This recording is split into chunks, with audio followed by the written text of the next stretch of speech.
अंगणवाडी कर्मचाऱ्यांना भाऊबीज दिवाळीपूर्वीच मिळणार होती. मानधनाची देखील कर्मचाऱ्यांना प्रतीक्षा होती, परंतु दिवाळीपूर्वी ना मानधन ना भाऊबीज अशी अवस्था अंगणवाडी कर्मचाऱ्यांची झाली. थकीत असलेली आहाराची बिले अद्याप मिळालेली नाहीत. यासह लाडकी बहीण योजनेचा प्रोत्साहन भत्ता देखील मिळालेला नाही. एकूणच शासन आणि प्रशासनाकडून हा निधी जमा न झाल्याने अंगणवाडी सेविका आणि मदतनीसांना ऐन सणासुदीच्या आपल्या अपेक्षांना मुरड घालून दिवाळी साजरी करावी लागली. नमस्कार, मी संजय पगारे. चॅनलवर नवीन असाल तर सबस्क्राईब करा. आपल्या याच चॅनलवर आम्ही दिवाळीपूर्वी भाऊबीज मिळणार असल्याची बातमी केली होती. खात्रीलायक माहितीच्या आधारे ती बातमी दिल्याने अनेक अंगणवाडी कर्मचारी भगिनींच्या आशा पल्लवित झाल्या होत्या. मात्र त्याच आशा शासन स्तरावर होत असलेल्या दिरंगाईमुळे फोल ठरल्या. छत्रपती संभाजीनगरात अंगणवाडी कर्मचाऱ्यांनी 8 ऑक्टोबर रोजी याच मागण्यांसाठी जिल्हा परिषदेसमोर धरणे आंदोलन केले होते. यामुळे पोषण आहाराची थकीत बिले, लाडकी बहीण योजनेचा प्रोत्साहन भत्ता आणि भाऊबीज दिवाळीपूर्वी देण्याचे प्रशासनाकडून लेखी आश्वासन त्यावेळी देण्यात आले होते.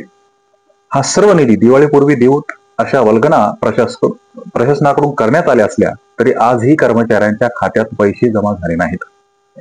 अंगणवाडी सेविका मदतनीस यांच्यासाठी सण नाही का? त्यांना सण साजरा करण्याचा अधिकार नाही का? मग ज्या ठिकाणी त्या काम करतात तिथून त्यांना दिवाळीपूर्वी मानधन देणे प्रशासनाला गरजेचे वाटत नाही का? असे अनेक प्रश्न या निमित्ताने उपस्थित केले जात आहेत. छत्रपती संभाजीनगर जिल्ह्यातील औरंगाबादसह सिल्लोड, सोयगाव, वैजापूर, पैठण, गंगापूर, कन्नड, खुलताबाद आणि फुलंब्री या सर्व बालविकास प्रकल्पाच्या ट्रेझरीत 1,16,44,000 निधी जमा करण्यात आला आहे. हा निधी दिवाळीपूर्वी अंगणवाडी सेविका आणि मदतनीस यांच्या खात्यावर वर्ग करण्याचे स्पष्ट निर्देश जिल्हा कार्यक्रम अधिकारी तथा उपमुख्य कार्यकारी अधिकारी श्रीमती मंगल पांचाळ यांनी दिले होते. मात्र आता हाच निधी तांत्रिक अडचणीत अडकलाय. यामुळे छत्रपती संभाजीनगर जिल्ह्यातील 3,305 अंगणवाडी कर्मचाऱ्यांची अपेक्षा या निमित्ताने फोल ठरली. आम्ही जिल्हा कार्यक्रम अधिकारी श्रीमती मंगल पांचाळ यांच्याशी या विषयावर चर्चा केली. त्यांच्या म्हणण्यानुसार VPDA व्हर्च्युअल अकाउंट तयार करावे लागते. ते करताना अनेक तांत्रिक अडचणी आल्या होत्या. त्या लवकर सुटल्या नसल्याने त्याला वेळ लागला आहे. मंत्रालय स्तरावर त्यासाठी पाठपुरावा सुरू आहे. पोषण आहाराची बिले देखील देण्यासाठी पाठपुरावा सुरू असून वरिष्ठ स्तरावर तो प्रश्न प्रलंबित आहे. तो लवकर सुटेल.